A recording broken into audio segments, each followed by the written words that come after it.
রাজধানীর মিরপুরে দক্ষিণ পীরেরবাগে ডাকাতি ও চিহ্নিত সন্ত্রাসীদের প্রতিরোধের দাবিতে মানববন্ধন করেছে এলাকাবাসীরা। দুপুরে পীরেরবাগ সড়কে মানববন্ধনে অংশ নেন ধানমন্ডি কলেজের সাবেক অধ্যক্ষ ও লেক ভিউ সোসাইটির সভাপতি আব্দুল মজিদ, ওয়ার্ড বিএনপির কোষাধ্যক্ষ আনোয়ার হোসেন, ব্যবসায়ী মোহাম্মদ ওয়াহিদ সহ অনেকে। তারা জানান, স্থানীয় রাঙা লিটন ও কালা মাসুদ সহ 15 থেকে 20 জন মুখোশধারী দেশীয় অস্ত্র নিয়ে রোববার রাতে দক্ষিণ পীরেরবাগ গ্যারেজ ও দোকান থেকে অর্থ, মোবাইল সহ বিভিন্ন মালামাল লুট করে নিয়ে যায়। সিসিটিভি ক্যামেরার ফুটেজ দেখে তাদেরকে শনাক্ত করে থানায় অভিযোগ দেওয়া হয়েছে।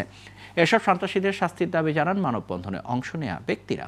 রাত আনুমানিক 10-10:30টার দিকে 10-15 জন সন্ত্রাসী বড় বড় ছুরি, চাপাটি, পিস্তল এগুলো নিয়ে আক্রমণ করে এবং ওরা করতে আসে। আসার পরে ভিতরে আমাকে মারার জন্য, হত্যা করার জন্য চেষ্টা করে। আমরা একটা অভিযোগ করে আসছি, এখন এটা সুস্থ বিচার চাই। এরা হইল গিয়া লিটন, মাদক ব্যবসায়ী, ডাকাত, সন্ত্রাসী, চাঁদাবাজ এবং ছিনতাইকার। তারপরে লিটন, নান্নু, এরা সবাই ডাকাইত। এদের নামে 10টা-12টা করে মামলা আছে, বিভিন্ন ধরনের মামলা আছে। অস্ত্র মামলা আছে, মাদক মামলা আছে, ডাকাতি মামলা আছে, ছিনতাই মামলা আছে, মার্ডার মামলা আছে। ওরা ভিতরে ঢুকিয়া মনে করেন 25-26 জন পোলাবেন আছে, সবার কাছে অস্ত্র ছিল, কারো কাছে অস্ত্র বাকি ছিল না। ওরা আমার দুইজনের কান্দে মনে করেন জিনিস ঠেকাইয়া, প্রায় একজন ছুরি ঠেকায় আমার তো 85,000 টাকা নিছে, 2টা টিভি ভাঙছে, এরপর ভিতরে কোবাইছে। আমাদের মালিক সমিতি অফিসে একবার ভাঙিয়ে থুইয়া তছনছ করে টাকা পয়সা লুটপাট করে নিয়ে গেছে। এইখানে আমার এক বাইস্তা আছে, আর গরু মনে করেন ছিনতাই করে নিয়ে গেছে। ওর মোটরসাইকেল আগুন দেয়। 3 মাসে 3টা ঘটনা এখানে। ওরা ওই পার থেকে আসে, শেরে বাংলার থেকে আসে, এই পার আয়া অঘটনগুলো করে। আমাদের এখানে 2টা লোক আছে জড়িত।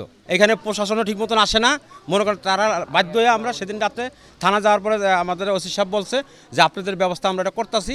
আর আমার ছেলে কোনো করে না, ওই সাধারণ একটু দোকান দিয়ে করি, গার্মেন্টস করে, বাসায় থাকে।